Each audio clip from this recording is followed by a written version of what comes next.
Hey everyone, in this video, I'm going to conduct a very basic financial statement analysis of Tesla stock. I know there's a lot of information out there about Tesla stock, a lot of speculation, a lot of opinion. It's hard to discern what information is real and what information is just made up. So in this video, I'm going directly to Tesla. This is Tesla's quarterly 10Q statement. This is directly from Tesla. So this isn't anything that I'm making up. This is just information that I'm taking from Tesla, and I'll be providing my analysis on this information. So let's jump right in. Let's take a look at this financial statement. I want to thank the Motley Fool for sponsoring this video. Visit fool.com/Parkev for the 10 best stocks to buy now. All right, so I'm in Tesla's 10Q statement, which you can see is 52 pages, but I've went through the entire statement and highlighted key parts that I think Tesla investors should know. Now, I've brought to you the most basic information. I'm not going to get too technical here. If you have any questions about anything I'm covering, feel free to ask in the comments section below. I'll be happy to answer those questions. And there's a good chance that other viewers might have the same question that you have. So starting with the overview, Tesla says that we design, develop, manufacture, lease, and sell high-performance fully electric vehicles, solar energy generation systems, and energy generation products. We are currently focused on increasing vehicle production, capacity, and delivery capabilities, reducing costs, improving and developing our vehicle and battery technologies, vertically integrating and localizing the supply chain, improving and further deploying their FSD capabilities, increasing the affordability and efficiency, and bringing new products to market, expanding their global infrastructure. Wow, that's a lot. So let's take it one at a time.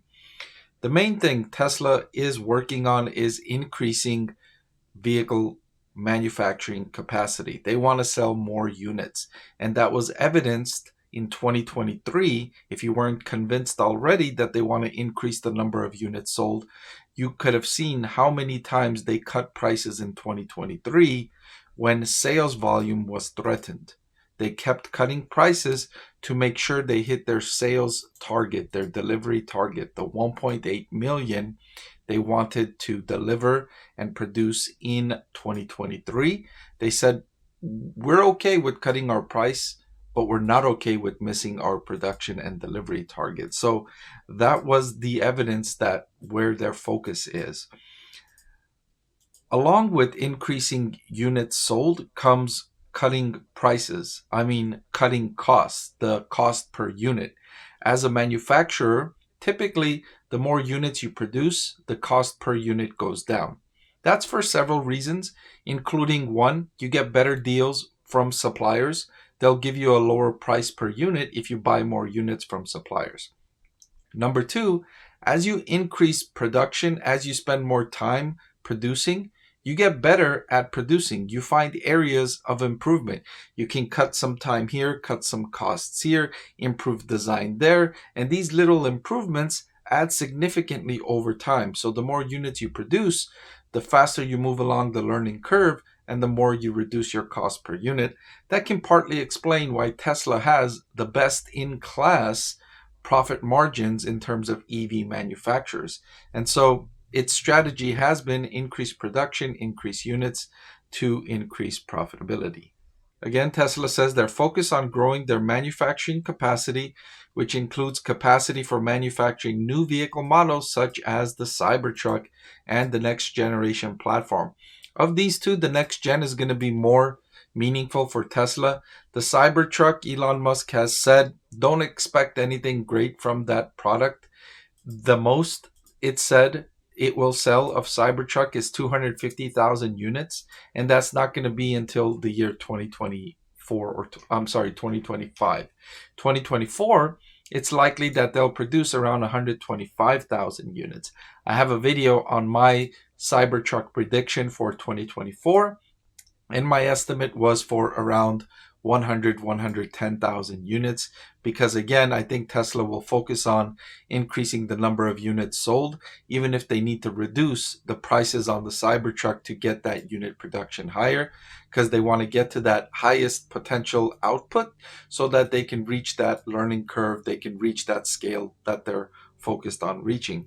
The next generation platform is where I think the biggest potential is. In that next generation platform, Tesla could meaningfully reduce the cost per unit of each vehicle, which will then allow it to lower the prices that it charges customers, which could then bring it to more mainstream audiences around the world. Right now, as popular as you might think electric vehicles might be, more than 9 out of 10 customers that buy a car are choosing to buy an internal combustion engine car. And that's even with all of the government incentives and mandates around the world. Still, despite that, more than 9 out of 10 people are choosing to buy an internal combustion engine. So with Tesla, as it works to lower the cost per unit, it can lower the prices it charges customers to make it more attractive to more customers.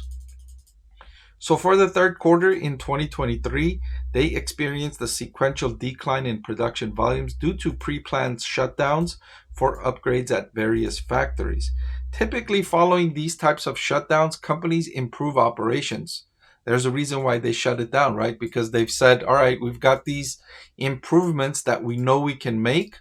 Let's go ahead and do it now, because it's worth us shutting down production so that we can make these improvements, because these improvements will then lead to better output, better profitability, better efficiency going forward. Otherwise, they wouldn't make these shutdowns to begin with. So that's something that Tesla stock investors can look forward to for the next few quarters. So they said that their cost reduction efforts, cost innovation strategies, and additional localized procurement and manufacturing are key to our vehicles' affordability and have allowed us to competitively price our vehicles. Again, alluding to lower prices, they're saying that their lower costs is what allows them to lower prices. And if they can further lower costs, they can further lower price in that positive virtuous cycle. They expect to continue to benefit from ongoing electrification of the automotive sector and increasing environmental regulations and initiative. So that's the 1-2 punch for Tesla's growth. Number one, lowering the costs of production so that they can offer lower prices to customer. Number two is governments worldwide forcing customers to buy electric vehicles. So they've got that 1-2 punch of growing sales for the next few years. Still, it wasn't all good news for Tesla in 2023. In the green here, I've highlighted the factors that hurt Tesla, including inflationary pressures, raised interest rates from the Federal Reserve, the cyclicality of its business, competition, which hurt its ability to get supplies and allocation from suppliers, which reduced their access to components.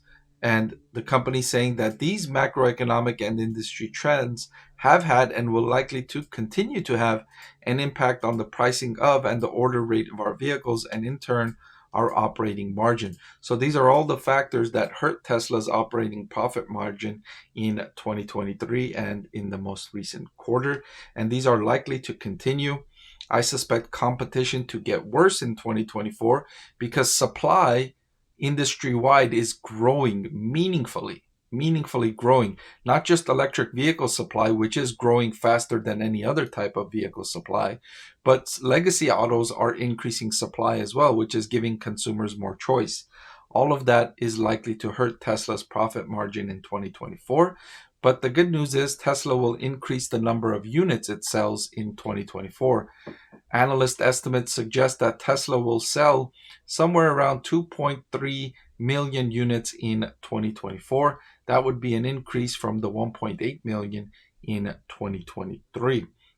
So these factors will balance each other out, and Tesla's position vis-a-vis its competitors is likely to have it perform better than other EV manufacturers industry-wide, because it just has the better profit margins, it's got better scale, and so its ability to withstand these forces are stronger than other EV automakers. Tesla also telling investors that they currently expect their capital expenditures to exceed $9 billion in 2023 and to be between 7 billion and 9 billion over the next 2 years. So on average, Tesla's going to spend about $8 billion on CapEx over the next 2 years. That's one of the reasons why I'm a little bit hesitant to invest in automotive companies, is because it's a very capital intensive business. It's expensive to build this manufacturing capacity to build vehicles. It costs billions and billions of dollars, and that's a little bit risky when you're not sure what customer demand will be by the time these facilities are ready to produce the cars. You don't know where demand will be. You don't know if customers will want your cars or will want something from your competitor. So with that being said, I'll end this financial statement analysis of Tesla stock. I've looked at its latest quarterly 10Q statement. I hope this has informed you, and I hope this helps you make an informed decision about Tesla stock. Again, if you have any questions, feel free to comment down below. If you liked the video you just saw and you want to see more just like it, please subscribe to the channel. I can't keep this channel free without the support of viewers like you. And if you're already subscribed, thank you, and I appreciate your support.